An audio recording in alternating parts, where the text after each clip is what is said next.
vamos a continuar. Ahora toca este tema que es de bomba cardíaca, donde vamos a estar viendo las contracciones isométrica, isotónica. Vamos a ver el ciclo cardíaco. Vamos a ver volúmenes y capacidades cardíacas, las presiones que se manejan en el corazón a ese nivel y las presiones que se manejan a nivel de los vasos. Sí, vamos a ver los ruidos cardíacos normales. Ujú. Bueno, vamos a ver. Para que nosotros podamos ubicarnos un poquito más acerca de por qué estamos hablando del corazón como bomba. ¿Qué entienden ustedes por bomba?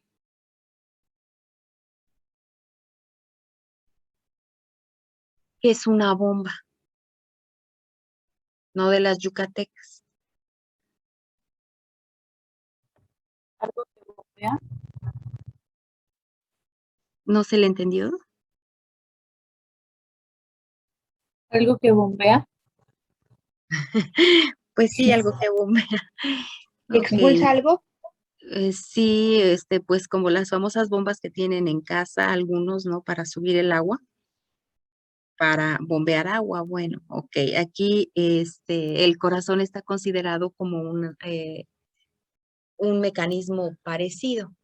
En una bomba se deben de manejar presiones, diferencias de presiones, para que el agua pueda circular, ¿sí? Entonces, para que en el corazón, ya ubicándonos como una bomba, para que el corazón pueda bombear esta sangre, necesita valerse de presiones diferentes, ¿sí? De tal manera que una de las presiones sea mayor para que el agua circule, y en este caso la sangre circule, de mayor a menor presión, ¿ok? Aquí en el corazón esto lo maneja la hemodinamia. La hemodinamia nos dice que debe de haber gradientes de presión, que de un extremo debe haber un gradiente, bueno, debe haber una presión mayor y en otro extremo una presión menor, de tal manera que la diferencia entre una presión y otra haga que la sangre circule del lugar donde hay mayor presión al lugar donde hay menor presión. Entonces, el corazón está formado por dos bombas separadas. ¿Qué idea anatómica tendrán ustedes de cuáles sean estas bombas separadas? ¿Los ventrículos? ¿Los ventrículos? ¿Solamente los ventrículos solitos? ¿Con aurículas? ¿Y las aurículas? Y las aurículas. Recuerden ustedes que hablábamos también de corazón derecho y corazón izquierdo. Entonces, el corazón derecho es una de las bombas. El corazón izquierdo es otra de las bombas. ¿Ok? Entonces, el corazón, ese corazón que ya conocen ustedes del lado derecho, aurícula y ventrículo derecho, lado izquierdo, aurícula y ventrículo izquierdos, sí, se maneja como dos bombas separadas, ¿sí? Una va a bombear la sangre hacia los pulmones con la famosa circulación menor o pulmonar que ustedes ya conocen, y otra es del corazón izquierdo, que va a llevar la sangre hacia toda la economía de nuestro sistema corporal. Ok, entonces como estamos hablando que para que este corazón funcione como una bomba, debe de haber presiones diferentes, ¿sí? ¿En qué bomba consideran ustedes que hay una presión mayor y en qué bomba cardíaca consideran que hay menor presión? En la izquierda mayor En la presión. izquierda hay mayor presión. Así es, en la izquierda hay mayor presión y en la derecha, de la bomba derecha, hay menor presión. De tal manera que este ventrículo de esta bomba derecha va a estar adaptado para manejar grandes volúmenes de sangre contra una presión baja, porque el recorrido que debe hacer, el recorrido es más corto que el de la circulación mayor, el que va a salir del ventrículo izquierdo. Entonces la presión es menor. Imaginémonos que fuesen iguales las presiones pues ya no tendríamos pulmones, ¿verdad? Ya hubiesen estallado, ¿ok? Entonces, este ventrículo está adaptado para ello. Por su parte, del lado izquierdo, esta bomba va a enviar esa eyección que va a ser por bolos. Recuerden que no es un chorro así como el de la manguera, ¿no? Abrimos la manguera, abrimos la llave, y sale el agua continuamente. Aquí no.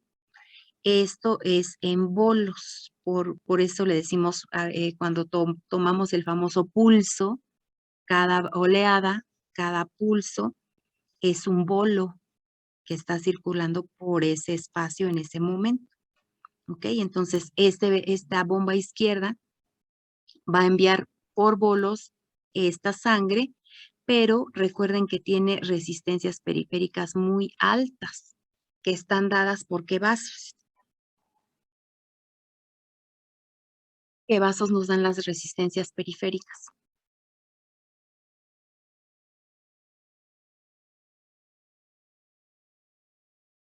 Doctores.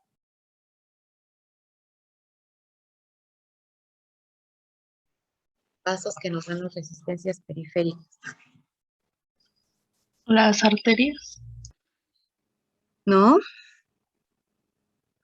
Lo vimos en la anatomía. Arteriolas. Arteriolas, así es, las arteriolas. Entonces, estas dos bombas tienen estas diferencias de presión. Ahora, no solamente estamos viendo que la presión va a hacer circular esa sangre. Recuerden ustedes que también debe de haber un ritmo, ¿no? Un ritmo y un orden. Si vemos o si notamos la sangre cuando llega a las aurículas, se llenan las aurículas, se contraen mientras los ventrículos están relajados. Después se contraen los ventrículos, ¿sí? Para llevar la sangre a los vasos. Pero no ocurre al mismo tiempo. No ocurre de ninguna forma al mismo tiempo. Debe ser de una manera ordenada. Primero las aurículas y después los ventrículos. En el espacio del ciclo que nos queramos ubicar, en este caso nos ubicamos a nivel de las aurículas, entonces primero las aurículas, después los ventrículos y así sucesivamente. Pero en el momento en el que el corazón se está contrayendo, en que la sarcómera se está deslizando hacia la línea M, están ocurriendo eventos mecánicos. Estos eventos mecánicos de contracción y de volúmenes que se van a manejar a nivel de estas cámaras, están ocurriendo reducciones de los diámetros. Por ahí hay un autor que considera que el corazón es un óvalo. Ya vimos que había unos que decían que era pirámide cuadrangular, otros que es pirámide triangular. Sí, aquí este autor nos dice que es un óvalo. Y este óvalo, pues, tiene varios diámetros, ¿no? Aquí ven ustedes, voy a poner mi cursor. Aquí ven ustedes cómo tenemos este diámetro, que es un diámetro transverso. Vemos un diámetro más largo, que sería el diámetro longitudinal.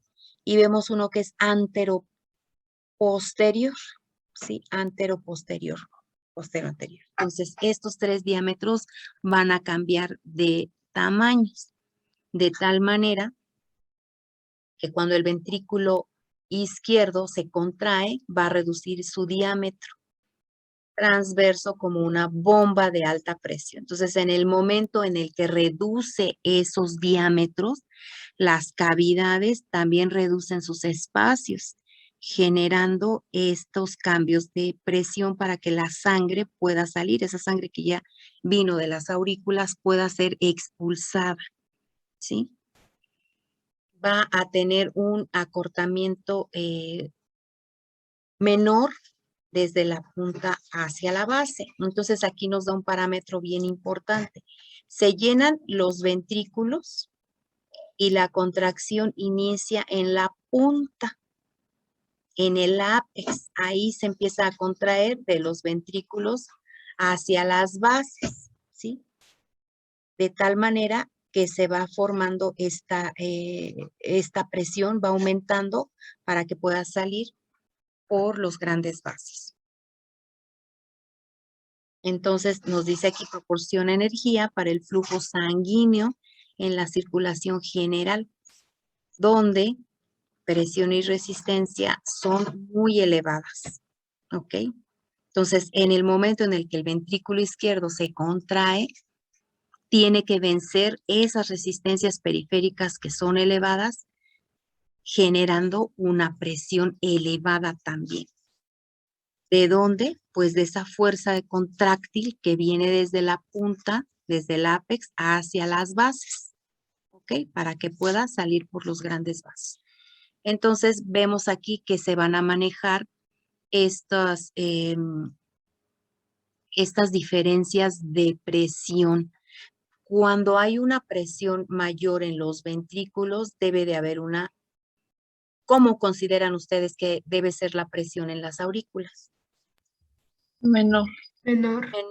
Menor, y por supuesto en los grandes vasos también debe ser menor para que la sangre pueda circular. Se van a ir formando estos gradientes de los que ya hablamos al inicio de este tema. ¿Ok?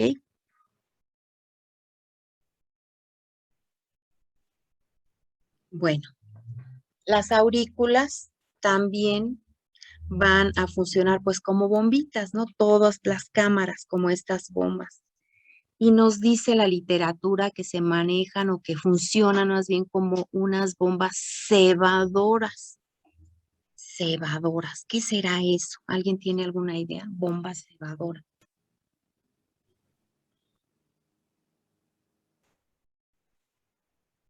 ¿Qué ¿Podría será? ser como que hace que se detengan los ventrículos? ¿Hace qué, perdón? Que se detengan los ventrículos. ¿Se detengan? No. No es esa la función de las aurículas. No, de ninguna manera.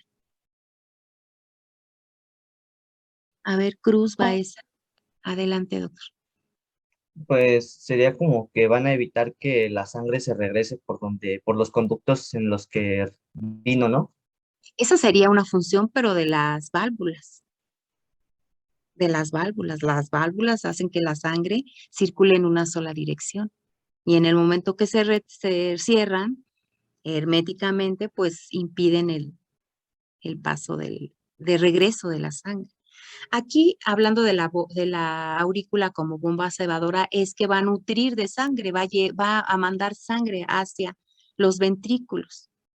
Pero aparte de que va a mandar, bueno, mediante la apertura de las auriculoventriculares va a mandar sangre hacia el ventrículo, tiene la capacidad de contraerse de tal manera que se apachurra y manda sangre, una cantidad adicional hacia el ventrículo que en este momento de esta contracción auricular está relajado.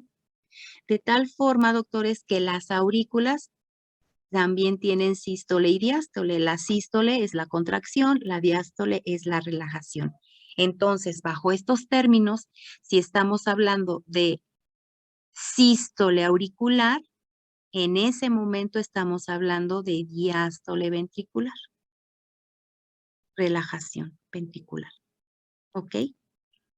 Después se invierten las condiciones. Cuando hablamos de sístole ventricular, hablamos de diástole auricular, ¿ok? Que está relajada. En el momento en el que se relaja la aurícula, se llena de sangre. En el momento en el que se relaja el ventrículo, se llena de sangre también, ¿ok? Entonces, esa capacidad cebadora, esa función de bomba, tiene que ver con esa capacidad que tiene la aurícula para contraerse y aportar una cantidad adicional de sangre. Cebadora, va a aportar esa sangre hacia los ventrículos. Hablamos de ambos de ambas bombas, ¿eh?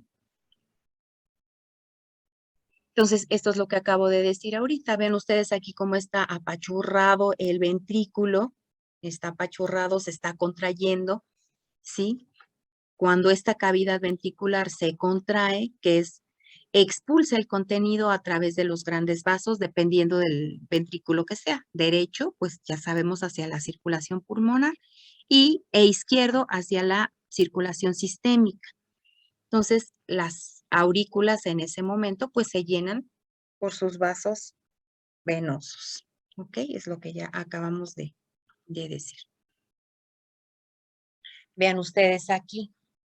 Cuando la presión auricular supera a la ventricular, o sea que es mayor la presión aquí, supera la ventricular, las válvulas se van a abrir, ¿sí? Aquí se está contrayendo, hay mayor presión, aparte de que el volumen de la sangre también es considerable y también está generando ese aumento de presión.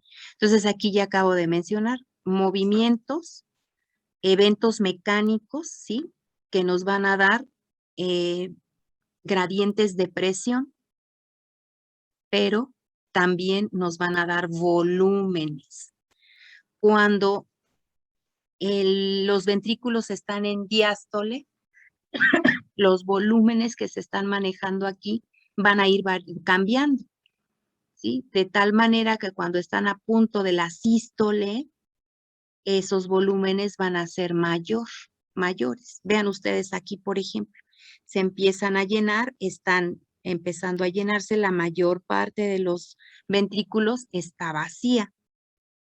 Hay una porción llena, pero cuando se llena completamente, el volumen sanguíneo pues aumentó. ¿Qué sucederá con el volumen auricular? Disminuye. Es menor, así es, va a ser menor porque está llenando a los ventrículos. Entonces manejamos en estas bombas de presión, en estas bombas manejamos presión, manejamos volúmenes sanguíneos, ¿sí? Manejamos estos eventos mecánicos. Estos eventos mecánicos que también tienen una relación directa con los ruidos cardíacos, porque los movimientos que se generan a nivel de las válvulas auriculoventriculares van a estar generando estos ruidos cardíacos. Vean ustedes entonces esta maravilla de cómo se están acoplando todos estos eventos para que solamente circule la sangre. ¿Okay? Entonces no olviden volúmenes sanguíneos, ¿sí? Presiones, ¿ok? Ruidos, ¿sí? Y mediante el sistema de conducción, pues también eventos eléctricos, ¿verdad? Entonces ya aquí tenemos mecánicos de volumen, eléctricos, ruidos, ¿sí? Todo esto lo vamos a aterrizar en el famoso esquema de Vickers. Ese esquemita, que véanlo por ahí, no sé si alguno de ustedes ya lo vio. ¿Alguien ya tuvo la curiosidad por ir a husmear el esquema de Vickers? Parece que no. Bueno, pues véanlo para que se asusten un poquito. Pero esto es lo que estamos explicando ahorita en estos momentos. Nada más que de una manera muy resumida que lo hicieron. Bueno.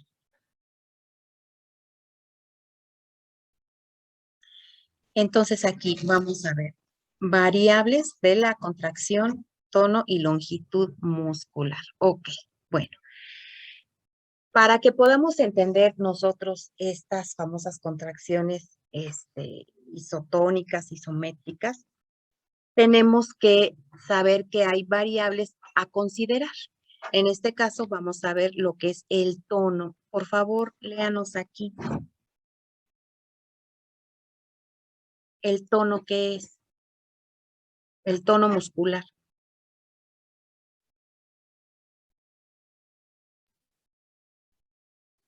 Es la energía potencial de un músculo.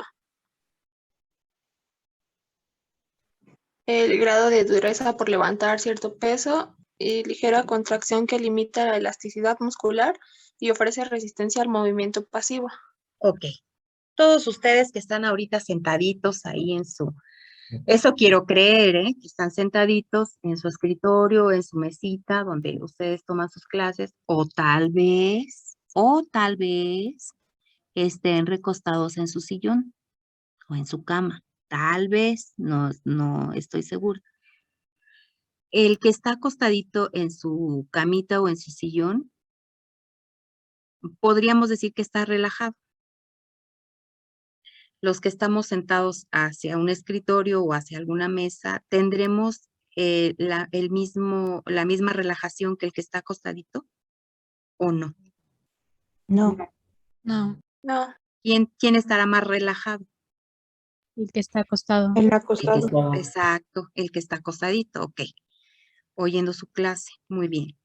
Ahora, si una persona está haciendo ejercicio, está caminando, a comparación del que está más relajado, ¿cómo será el tono de esa persona?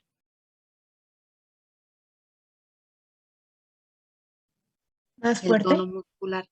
Sí, más duro, más fuerte, más potente. Ok, entonces, el tono muscular, cuando nosotros estamos realizando alguna actividad, va a aumentar. Conforme dejamos de tener esa actividad fuerte, va a disminuir. Pero hay un término medio entre la relajación y entre la contracción. Si ustedes ahorita se paran a correr, pues el tono va a aumentar, va a haber una contracción, ¿sí? Entonces, si nos ubicamos en la sarcómera, ustedes se acuerdan de la famosa sarcómera. Cuando la sarcómera se contrae, el tono aumenta. Cuando la sarcómera se relaja, el tono disminuye.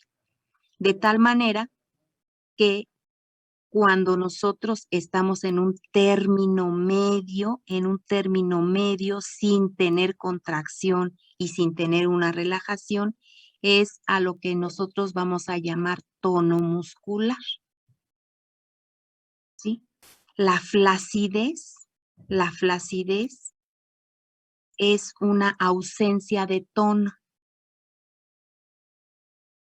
¿ok? Entonces, el tono muscular, lo que llamamos tono muscular, es a ese lugar intermedio entre la contracción y la relajación. Entonces, en los libros ustedes van a encontrar que una energía potencial que tiene el músculo, pues ¿para qué? Pues para contraerse.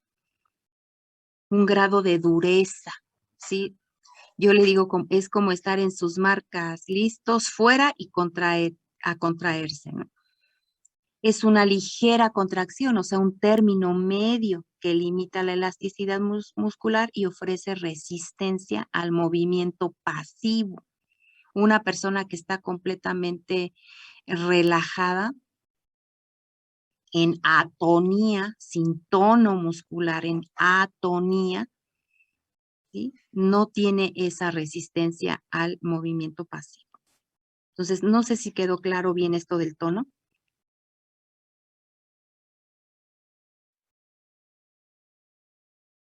Sí, entonces eso que está ahí de ligera contracción que limita la elasticidad sería el tono medio. Sí, sí, es un tono medio, ¿sí? Que es este tono muscular. A ver, no sé, miren, yo recuerdo en una ocasión, iba yo en un transporte público y había una persona que se estaba durmiendo. Y la persona, pues iba disminuyendo su tono, de tal manera que la cabeza se le fue hacia atrás. Y quedó en un momento de relajación que la boca se le abrió. Y cuando frenaba el transporte, la persona como que trataba de incorporarse, cerraba la boca inmediatamente, o sea que empezaba a tener actividad, a aumentar el tono para mantener la boca cerrada. Entonces, cuando la persona está completamente relajada, pues hasta la boca abrió.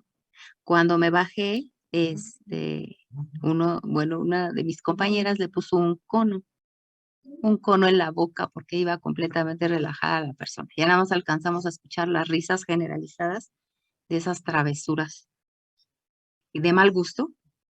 Hoy lo veo de esa manera, pero pues en ese momento nos dio risa loca, ¿no? De tonterías que hace uno de adolescente. Pero es una manera en la que podemos ahorita en este momento,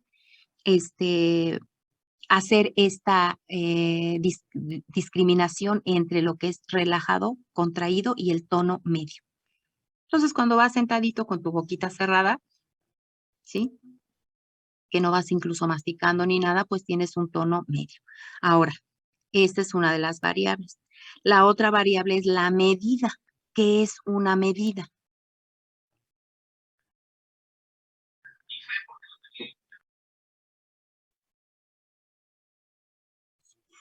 La longitud Es del la- músculo al cargar un peso determinado.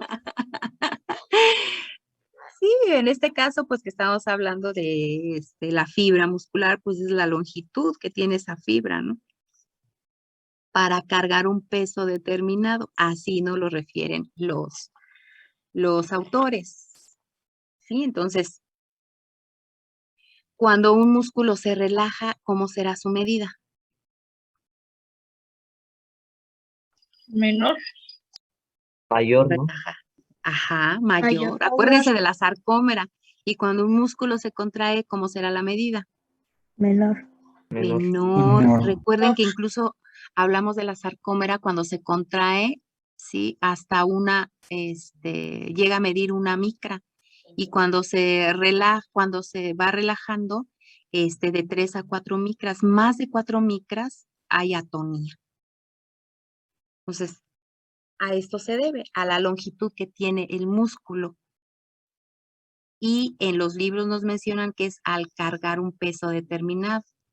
De hecho, por ahí ponen los ejemplos de unas fibras musculares, pero yo lo voy a poner con una liga.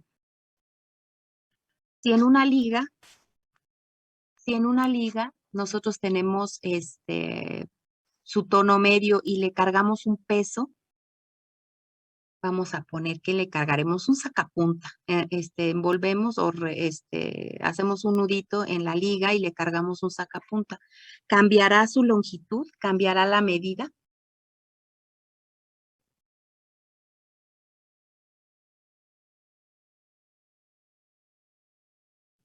Sí, Sí. Y si le pongo un tabique, También. También. ¿cuál cambia más? La del tabique. El Pues la tabique. del tabique, tal vez incluso con el sacapunta ni siquiera cambie. Pero si en lugar de sacapunta le pongo una taza de plástico, tal vez cambie, se haga más larga, pero con el tabique completamente, ¿verdad? Incluso hasta podría romperla. ¿Ok? Entonces, esa es la medida. Ya tenemos, entonces, bien conceptualizadas medida y tono, ¿verdad? Aquí es donde ustedes dicen, sí, a ver, ya tenemos bien conceptualizado tono y medida, ¿verdad? sí. Sí. Ay, me encanta su ánimo, ¿eh? Ok, entonces ahora sí vamos. Cambios en las variables durante la contracción. Vamos a tener un tipo de contracción que es isométrica y uno que es isotónica. En la isométrica, la medida se va a mantener constante, pero el tono va a cambiar. Aquí cambia el tono en la isométrica, por eso se mantiene el prefijo iso, ¿qué quiere decir? Igual. Mismo. Igual, misma medida, igual medida, isométrica.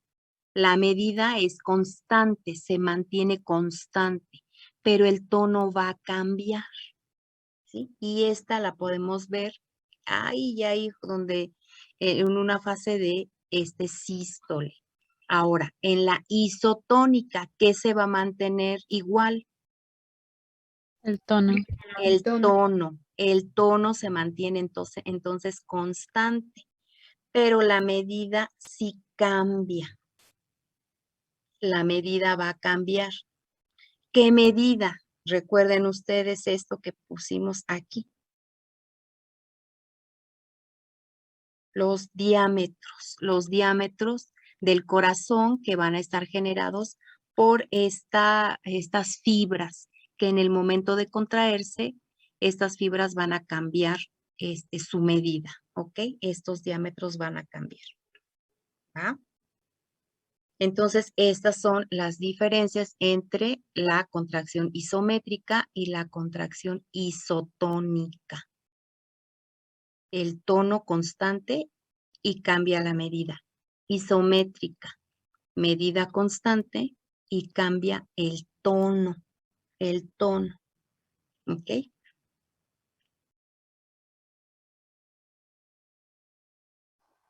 Bueno, la contracción isométrica. Si la carga frente a la cual se va a contraer el músculo es tan grande que éste no se mueve, entonces no se acorta.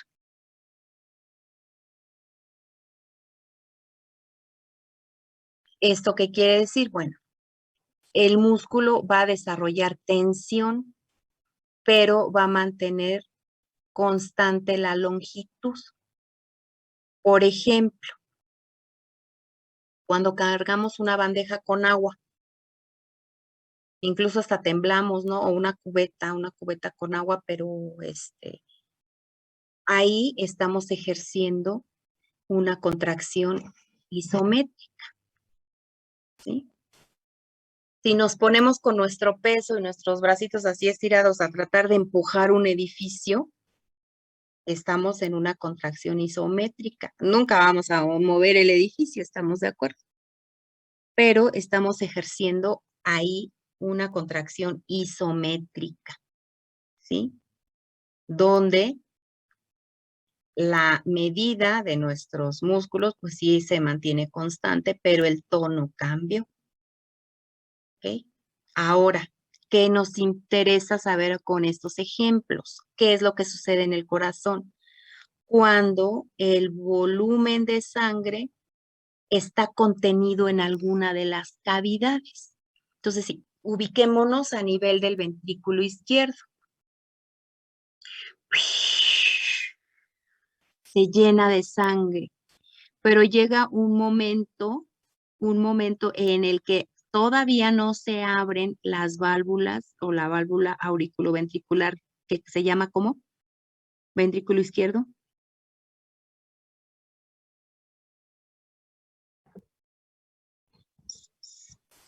Mitral. La mitral está cerradita, pero ya se llenó este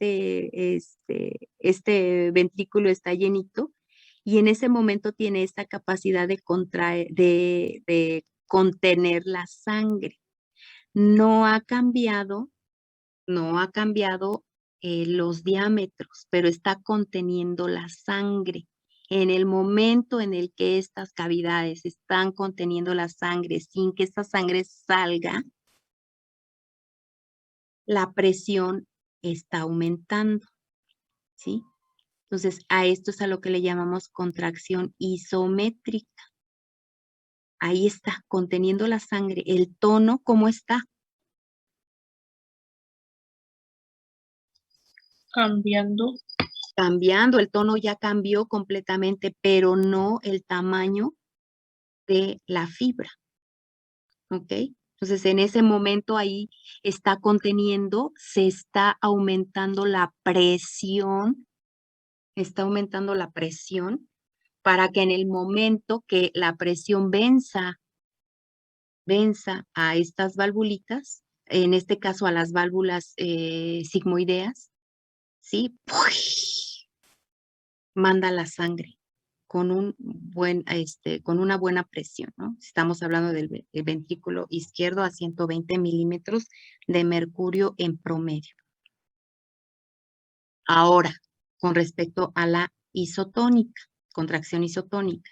Si la carga frente a la que se enfrenta el músculo no es excesiva, este se acorta y ocurre el movimiento. Se produce una contracción isotónica. O sea, la tensión se va a mantener constante y el músculo acorta su longitud. ¿Ok? Entonces es en el momento en el que sucede la eyección. En este momento sucede la eyección. ¿Ok? Entonces, estos son los conceptos que debemos de estar manejando sobre la contracción isométrica e isotónica, que tiene que ver precisamente con estos cambios de presión. Es en los momentos en los que se va a estar generando la presión, estos cambios de presión. Cuando estamos en isométrica, boom, se desprende, se genera una mayor presión, ¿sí? Cuando estamos en isotónica, pues va disminuyendo esa presión, de tal manera que el líquido, que en este caso la sangre, empieza a circular a través de estos dos sistemas que ya conocen ustedes de circulación. ¿Ok? Bueno, ¿alguna duda de estas?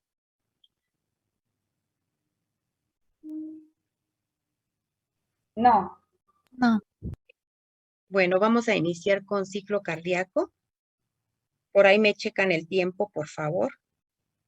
Tenemos, 12 minutos.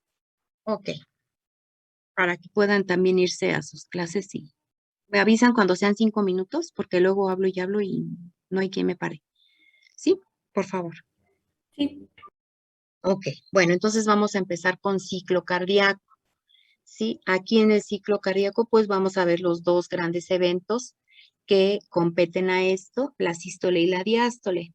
Vamos a hablar ahora sí ya de volúmenes y capacidades cardíacas. Vamos a hablar de presiones intracardíacas. Vamos a hablar de las presiones de la aorta, de la pulmonar y vamos a hablar acerca de los ruidos cardíacos normales. Vamos a ver hasta dónde llegamos en estos minutitos. Voy a cerrar tantito porque pasa un vendedor con un ruido.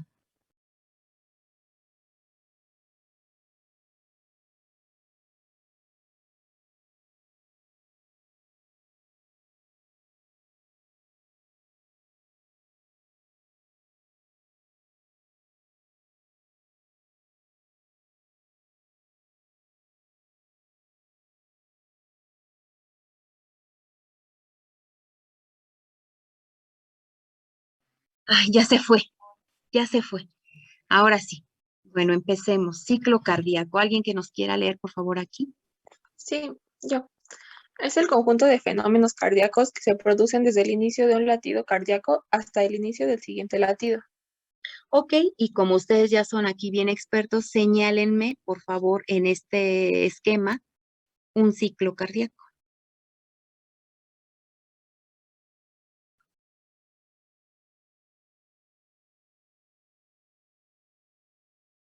Conjunto de fenómenos cardíacos. Ok, bien, que se producen desde el inicio de un latido cardíaco hasta el inicio del siguiente latido. Perfecto. Muy bien, perfectísimo. Ok, no, sí, ya están hechos, doctores. Ya están hechos. Muy bien, así es. Entonces, tomando en cuenta, aquí ya en este fenómeno o en este evento eléctrico, ustedes ya están relacionando completamente. Completamente ya están integrando todos estos eventos que se llevan acá, eventos mecánicos, eléctricos, de diferencias de presión, ¿sí? De diferencias de, de longitudes de las fibras musculares. Muy bien. Entonces, esto es un ciclo cardíaco. Como todo buen ciclo, pues podemos empezarlo donde nos dé la gana, pero para llevar este orden, pues lo iniciamos en la contracción o despolarización auricular. Ok, bueno, muy bien, entonces ahí está, hasta el inicio de otra despolarización auricular. Ahí está ubicado este ciclo. Ok.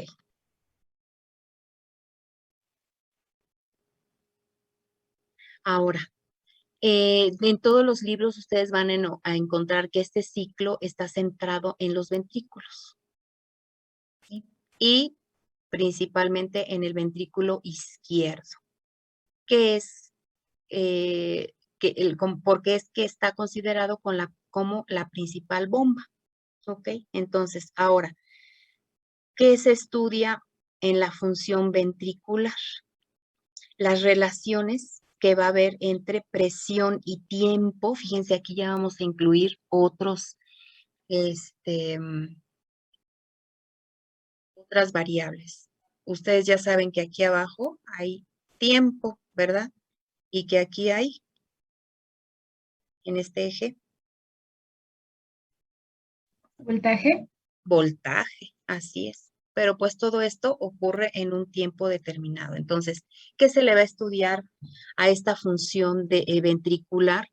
Pues las relaciones que hay entre la presión, el tiempo y entre la presión y el volumen. ¿Sí, Cruz Baeza? Por ahí vi que puso un puntito verde. Ah, no, no me equivoqué, perdón. Ah, bueno, ok. Ok, entonces presión, tiempo y presión, volumen. ¿Volumen de qué, doctores? De sangre. De sangre, sí. Así es, los volúmenes de sangre. Ok, empecemos entonces con la presión, tiempo. Aquí se miden las presiones de las cámaras del corazón. ¿Ok? Se miden también las presiones que hay en los grandes vasos durante este ciclo cardíaco. Y se van a hacer gráficas en función del tiempo. Por eso es que estamos hablando acerca del tiempo. Entonces se van a medir estas presiones de las cámaras, ¿sí? De los vasos y se van a graficar en función del tiempo. En función del tiempo. ¿Ok? ¿Qué sucede con el volumen?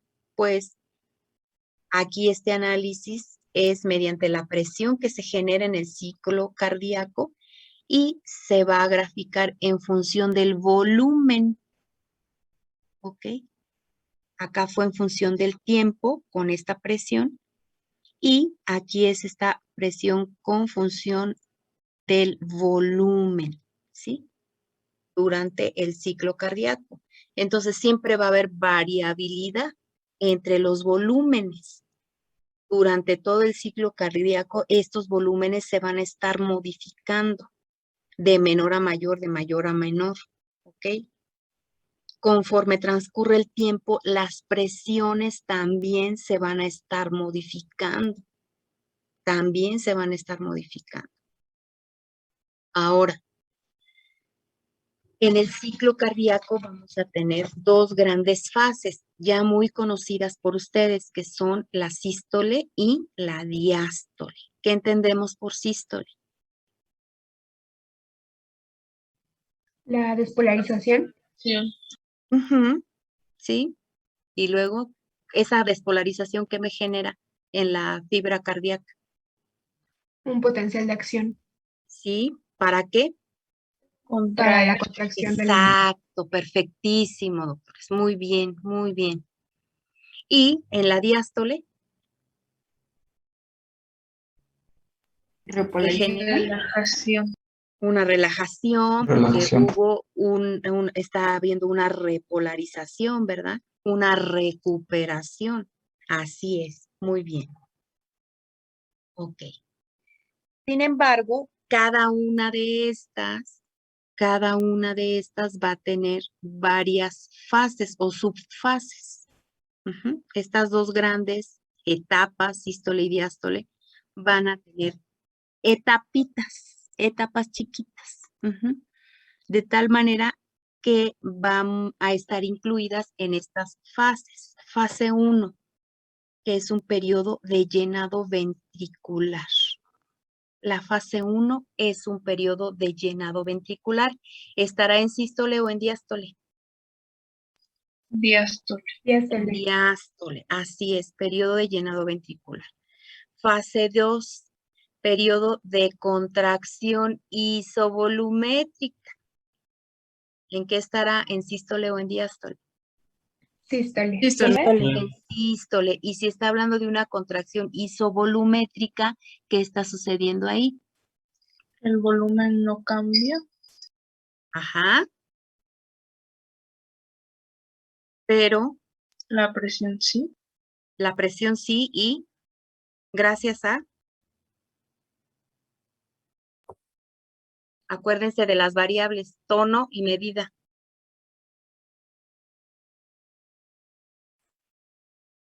¿El tono? ¿Qué estará sucediendo ahí? Si ya está en contracción, fíjense bien, fase 2, periodo de contracción. Si se está contrayendo, ¿qué le está pasando a la fibra muscular en la medida? Disminuyendo. Disminuye. Se está cortando, así es, se está cortando, pero ¿qué está sucediendo con el volumen? Se mantiene. Se va a mantener, exactamente, se va a mantener. Hay una fase 3, que es el periodo de eyección. Si estamos, el corazón está eyectando, está sacando sangre, ¿en qué estará? ¿En sístole o en diástole? ¿Diástole? Diástole. Sístole. Si está sacando la sangre, pues si no es Chana, es Juana, en sístole, doctores, en sístole, periodo de eyección. Hay un aumento, hubo un aumento de presión aquí en esta fase 2, ¿sí? Hubo un aumento de presión y una disminución del volumen, de esa capacidad de volumen del ventrículo izquierdo, de tal manera que pues ya no pudo contener más esa sangre, ¿sí? Y la eyectó, ¿sí? En el momento en el que se genera el primer chisguetito de sangre, empieza a bajar la presión, porque esa cantidad que se guardó o que se contuvo en el ventrículo está generando ese aumento de presión. Fíjense, les voy a poner un ejemplo burdo. ¿Han viajado en el metro? Sí, A las 2 de la tarde en la estación, una estación de transborde, vamos a poner ¿cuál será? Bueno, Hidalgo, una estación de transborde. Ivonne, me dicen los alumnos que queda un minuto. Ah, ok. Bueno, entonces les pongo el ejemplo, después les digo. Muy bien, sí, váyanse a su clase. Recordemos, para la siguiente clase retomamos me recuerdan dónde nos quedamos. Bonita tarde para todos.